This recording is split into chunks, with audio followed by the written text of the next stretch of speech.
بسم اللہ الرحمن الرحیم. السلام علیکم ایوری ون. آج ہم لوگ لیسن نمبر 40 کریں گے new media in mass communication, یعنی جدید ڈیجیٹل میڈیا کے بارے میں ہم لوگ پڑھیں گے. نیو میڈیا اس میڈیا کو کہتے ہیں جو ڈیجیٹل ٹیکنالوجی اور کمپیوٹر ٹیکنالوجی کی وجہ سے نئے ڈیجیٹل فارم میں بدل چکی ہے. نیو میڈیا کا مطلب یہ نہیں ہے کہ کوئی بالکل نیا میڈیا پیدا ہو گیا اچانک سے، بلکہ پرانے میڈیا کو ہی ڈیجیٹل فارمیٹ میں تبدیل کر دیا گیا ہے، یعنی اولڈ میڈیا کو نئے انداز میں پیش کیا گیا ہے. فار ایگزامپل نیوز پیپر پہلے سے پیپر کی فارم میں تھا، اب آن لائن نیوز پیپر ہے، نیوز ویب سائٹس ہیں، ٹھیک ہے. ریڈیو جو ہے اب انٹرنیٹ ریڈیو میں کنورٹ ہو گیا، پوڈ کاسٹ آ جاتی ہیں ہمارے پاس. ٹی وی جو ہے اس کی ادر فارمز آ گئی ہیں، جیسے کہ یوٹیوب ہو گیا، لائیو اسٹریمنگ. یعنی اصل میڈیا وہی ہے، بس اس کا طریقہ جو ہے وہ ڈیجیٹل ہو گیا ہے. سب سے پہلے لوگ صرف بول کر یعنی اورل کمیونیکیشن کر کے بات پہنچاتے تھے، پھر لکھنا اور پڑھنا شروع ہوا، اور اب وہی انفارمیشن ڈیجیٹل ٹیکنالوجی کی مدد سے انٹرنیٹ اور کمپیوٹر کے ذریعے شیئر ہوتی ہے. یعنی کمیونیکیشن نے وقت کے ساتھ ساتھ اپنی شکل بدل دی. نیو میڈیا کو صرف ٹیکنالوجی کی بنیاد پر نہیں سمجھنا چاہیے، یہ بھی دیکھنا ضروری ہے کہ انسٹیٹیوشنز اور آرگنائزیشنز اس ٹیکنالوجی کو یوز کر کے اپنی پبلک اور پرائیویٹ جو پہچان ہے وہ کیسے بناتی ہے. اچھا، what is classed as new media?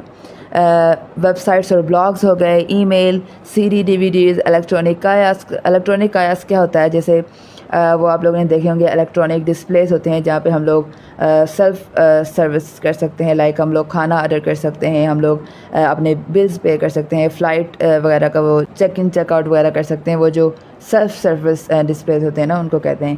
اچھا، نیکسٹ بھی ہے virtual worlds, interactive television, internet telephony, mobile, podcast and hypertext fiction وغیرہ. اچھا، next we have technology forcing changes, یعنی ٹیکنالوجی کی وجہ سے میڈیا میں تبدیلیاں. 20th سینچری کے شروع میں نیوز پیپر ہی نیوز کا سب سے بڑا ذریعہ تھے.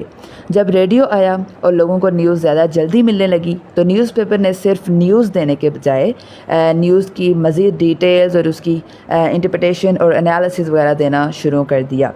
جب ٹیلی ویژن آیا اور اس نے تصویروں کے ساتھ نیوز دکھانی شروع کر دی تو تب ریڈیو نے اپنی اسٹریٹجی بدل دی. ریڈیو نے میوزک، ہلکی پھلکی ڈسکشنز اور جوکس پر زیادہ توجہ دینا شروع کر دی. اسی طرح سے ایف ایم ریڈیو بھی کافی پاپولر ہوا.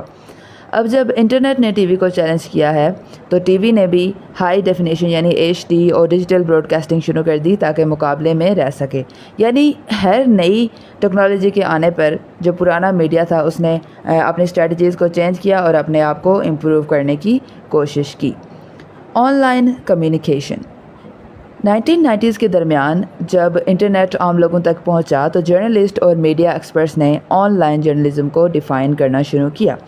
ایک بات بالکل کلیئر ہے کہ انٹرنیٹ ہی آج کا نیو میڈیا ہے. اولڈ میڈیا کی ایک فکسڈ فارم ہوتی ہے، جیسے کہ نیوز پیپر کی فارم میں، ریڈیو ساؤنڈ کی فارم میں، ٹی وی جو ہے پکچر اینڈ ساؤنڈ. لیکن جو آن لائن میڈیا ہے اس کی کوئی ایک فکسڈ فارم نہیں ہوتی. یہ کمپیوٹر اسکرین، لیپ ٹاپ، ٹیبلٹ یا موبائل کسی بھی ڈیوائس پر چل سکتا ہے. اس کی سب سے بڑی خاصیت سپیڈ ہے. انٹرنیٹ کے ذریعے انفارمیشن ریئل ٹائم میں دنیا کے کسی بھی حصے تک فوراً پہنچ سکتی ہے. اسی لیے جس ڈیوائس سے ہم انفارمیشن دیکھتے ہیں وہ بھی ایکسپیرینس کو افیکٹ کرتا ہے. یعنی اگر ہم لوگ کوئی نیوز آرٹیکل یا ویب سائٹ وغیرہ جو ہم فون میں دیکھ رہے ہیں تو اس کا جو ڈسپلے سائز ہے وہ ڈیفرنٹ ہے، ڈیسک ٹاپ کا جو سائز ہوتا ہے وہ ڈیفرنٹ ہے، ٹھیک ہے. نیکسٹ ہمارے پاس کیا ہے؟ From and users perspective, meaning user کے نظر سے یوزر کا کیا پرسپیکٹیو ہے. ٹی وی پروگرام وہی رہتا ہے چاہے آپ چھوٹی ٹی وی پر دیکھیں یا بڑی ٹی وی پر، ٹھیک ہو گیا. ریڈیو پروگرام بھی وہی رہتا ہے چاہے سستا ریڈیو ہو یا مہنگا ساؤنڈ سسٹم ہو. نیوز پیپر بھی سب کے لیے ایک جیسا ہی ہوتا ہے، لیکن انٹرنیٹ ویب سائٹ ہر یوزر کے حساب سے الگ ایکسپیرینس دے سکتی ہے. جو شخص فاسٹ انٹرنیٹ اور بڑی اسکرین یوز کر رہا ہے اسے ویب سائٹ بہتر نظر آئے گی، جبکہ موبائل اور سلو انٹرنیٹ یوز کرنے والے کو وہی ویب سائٹ مختصر یا سلو نظر آ سکتی ہے. اسی لیے ویب سائٹ بناتے وقت ہر طرح کے ڈیوائسز اور انٹرنیٹ سپیڈ کو مد نظر رکھا جاتا ہے. آج کل زیادہ تر لوگ موبائل فونز یوز کرتے ہیں، اسی لیے انفارمیشن بھی آہستہ آہستہ موبائل کی طرف شفٹ ہو رہی ہے. اور فیوچر میں صرف ٹیکسٹ ہی نہیں بلکہ لائیو آڈیو اور ویڈیو کنٹینٹ موبائل پر اور بھی زیادہ عام ہو جائے گا. Blogs are not formal media. Internet blogs کو فارمل جرنلزم نہیں مانا جاتا، کیونکہ بلاگ لکھنے کے لیے جرنلزم کی تعلیم یا ڈگری یا پروفیشنل ایکسپیرئنس ہونا ضروری نہیں ہوتی۔ کوئی بھی اپنا بلاگ بنا کر اپنی بات لکھ کر اپلوڈ کر سکتا ہے۔ اگر کسی بلاگ کے پیچھے جرنلسٹ بھی ہو، اگر کسی جرنلسٹ نے بھی کوئی بلاگ لکھا ہوا تو ضروری نہیں ہے کہ وہ جرنلزم ہی کر رہا ہے۔ جرنلزم ایسا پروفیشن نہیں ہے جو صرف اپنے کمرے میں بیٹھ کر اکیلے کیا جا سکے، اس کے لیے نیوز روم کی ضرورت ہوتی ہے۔ نیوز روم میں ایڈیٹر اور دوسرے جرنلسٹ بھی رپورٹ کو دیکھتے ہیں۔ پبلش یا براڈ کاسٹ ہونے سے پہلے کنٹینٹ کو ریڈ کیا جاتا ہے، چیک کیا جاتا ہے اور ویریفائی کیا جاتا ہے۔ اگر کوئی غلطی یا کوئی مسئلہ ہو تو اسے روکنے، اسے ڈیلے کرنے یا ٹھیک کرنے کا اختیار بھی نیوز روم کے پاس ہوتا ہے۔ لیکن بلاگز میں اکثر ایسا ایڈیٹوریل سسٹم نہیں ہوتا، اس لیے آتھر جو لکھتا ہے وہ سیدھا پبلش ہو جاتا ہے۔ نیو میڈیا نے یہ سہولت دے دی ہے کہ کوئی بھی بنا ایڈیٹوریل چیکنگ کے کنٹینٹ پبلش کر سکتا ہے، ٹھیک ہے۔ اور جب لیجسلیشن بھی کمزور ہو، یعنی قانون بھی کمزور ہو یا ہو ہی نہ، تو ایسا کنٹینٹ اور بھی زیادہ پھیل جاتا ہے۔ اسی لیے نیو میڈیا نے اس طرح کا جنگل ایک پیدا کر دیا ہے جہاں ہر کوئی اپنی مرضی سے کنٹینٹ پبلش کرتا جا رہا ہے یا کر سکتا ہے۔ نیکسٹ ہمارے پاس ہے از اٹ ریئلی نیو؟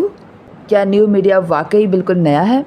اگر نیوز پیپر کا آرٹیکل سیدھا انٹرنیٹ پر ڈال دیا جائے تو وہ اچھا آن لائن آرٹیکل نہیں بن جاتا، اسے آن لائن کے لیے بدلنا پڑتا ہے، ٹھیک ہے۔ یعنی نیوز پیپر پہ جو پرنٹ کرنا ہے ہمیں آرٹیکل، اور جو ہمیں آن لائن ویب سائٹ پہ ڈالنا ہے ان میں تھوڑا بہت ڈفرینس ہونا چاہیے، ٹھیک ہے۔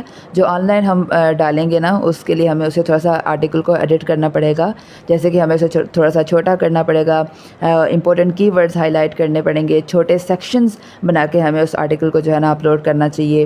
ہائپر لنکس ہمیں ایڈ کرنے چاہیے۔ ہائپر لنکس کیا ہوتا ہے کہ جب ہم کوئی آرٹیکل پڑھ رہے ہوتے ہیں ویب سائٹ وغیرہ پہ، تو وہاں پہ کچھ آپ نے دیکھا ہوگا ٹیکسٹ جو ہوتا ہے وہ بلو سے کلر میں ہوتا ہے، اور جب ہم اس پہ کلک کرتے ہیں تو کوئی نہ کوئی آگے لنک کھل جاتی ہے، ٹھیک ہے، یا کوئی سائٹ کھل جاتی ہے، تو اسے ہائپر لنک کہتے ہیں۔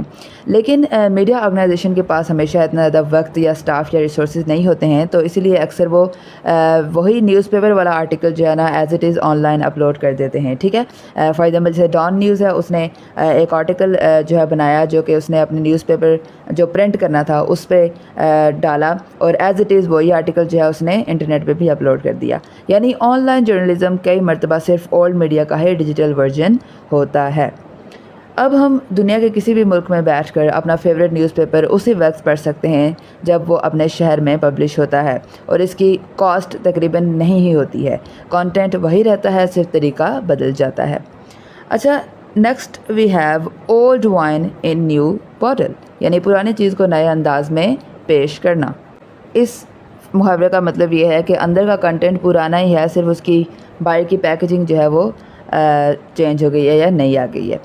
پہلے جو دور رہنے والے سبسکرائبرز تھے ان کو نیوز پیپر ٹیلی فیکس کے ذریعے بھیجے جاتے تھے، بعد میں ٹیلی فیکس کی جگہ ای میل نے لے لی کیونکہ وہ سستی اور آسان تھی، لیکن صرف ڈسٹریبیوشن کا طریقہ بدلا، جرنلزم کا سٹائل اتنا نہیں بدلا۔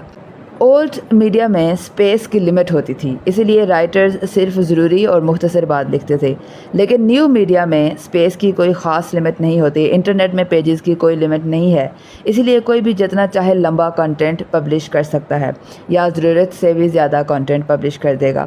اس کا نتیجہ یہ ہوتا ہے کہ کئی مرتبہ کنٹینٹ جو ہے کیونکہ ضرورت سے زیادہ لمبا ہو جاتا ہے تو وہ کافی پڑھنا جو ہے مشکل ہو جاتا ہے۔ یعنی جس چیز کو نیو میڈیا کا فائدہ سمجھا جاتا ہے، یعنی انلمیٹڈ اسپیس، وہ کبھی کبھی اسی کا نقصان بھی بن جاتی ہے۔ Next we have disadvantages in the use of new media. اکثر ایڈورٹائزنگ اور مارکیٹنگ ایجنسیز نیو میڈیا کو بہت فائدہ مند سمجھتی ہیں، لیکن اس کے کچھ نقصانات بھی ہیں۔ ایک کہ ٹیکنالوجی بہت جلدی بدلتی رہتی ہے، نیو میڈیا بہت تیز رفتاری سے چینج ہوتا رہتا ہے، کمپنیز کو ہمیشہ نئے ٹرینڈز اور ٹیکنالوجی کے ساتھ ساتھ اپ ڈیٹ رہنا پڑتا ہے۔ دوسرا یہ کہ کسٹمرز کی کمپلینٹس بہت جلدی پھیل جاتی ہیں۔ آج کل کسٹمر سوشل میڈیا یا آن لائن پلیٹ فارمز پر فوراً اپنی ناراضگی یا اپنی کمپلینٹس جو ہے وہ شیئر کر دیتے ہیں۔ کبھی کبھی چند لوگوں کی کمپلینٹس بھی بہت زیادہ وائرل ہو جاتی ہیں، جس سے کمپنی کی امیج کافی زیادہ متاثر ہو سکتی ہے، چاہے اصل میں ناراض کسٹمرز کی تعداد کم ہی کیوں نہ ہو۔ یعنی اوور آل ہو سکتا ہے کہ اتنی زیادہ جو کسٹمرز ہیں ان کے پاس کمپلینٹس زیادہ نہ ہوں، لیکن 2-4 کمپلینٹس بھی جو ہے نا اگر وہ زیادہ وائرل ہو جاتی ہیں تو کمپنی کی امیج کافی زیادہ خراب ہو سکتی ہے۔ اچھا نیکسٹ ہمارے پاس کیا ہے کہ کاسٹ کا مسئلہ، یعنی نیو میڈیا ڈیجیٹل ٹیکنالوجی پر مبنی ہوتا ہے کمپلیٹلی، تو اس کے لیے کمپنیز کو equipments, soft where, internet, skilled staff یعنی مین پاور اور مینٹیننس پر کافی پیسہ خرچ کرنا پڑتا ہے۔ یہ خاص طور پر چھوٹی کمپنیز کے لیے کافی مشکل ہو سکتا ہے۔ لاسٹلی یہاں پہ کارپوریٹ گلوبلائزیشن کے بارے میں بتایا گیا ہے کہ یہ بھی اس کا ایک ڈس ایڈوانٹیج ہے، یعنی بڑی کمپنیز کا دنیا بھر میں پھیلنا اور مضبوط ہونا، یعنی مارکیٹ بڑی انٹرنیشنل کمپنیز کے کنٹرول میں زیادہ آتی جا رہی ہے، ٹھیک ہے۔ بڑی کمپنیز کے پاس پیسہ اور ٹیکنالوجی کیونکہ زیادہ ہوتا ہے، اس لیے وہ نیو میڈیا کا بہتر استعمال کرتی ہے، لیکن چھوٹی کمپنیز اتنا خرچ نہیں اٹھا سکتی۔ اس کی وجہ سے بڑی کمپنیز اور زیادہ مضبوط ہوتی جا رہی ہیں، جبکہ چھوٹی کمپنیز کے لیے مقابلہ کرنا کافی مشکل ہوتا جا رہا ہے۔ تو یہ ہمارے پاس جو تھے وہ ڈس ایڈوانٹیجز تھے نیو میڈیا کے۔ سو اسی کے ساتھ ہمارا یہ لیسن بھی ہو گیا ہے اینڈ آئی ہوپ کہ آپ کو سمجھ میں آ گیا ہوگا۔ اپنا بہت سارا خیال رکھیے گا۔ اللہ حافظ۔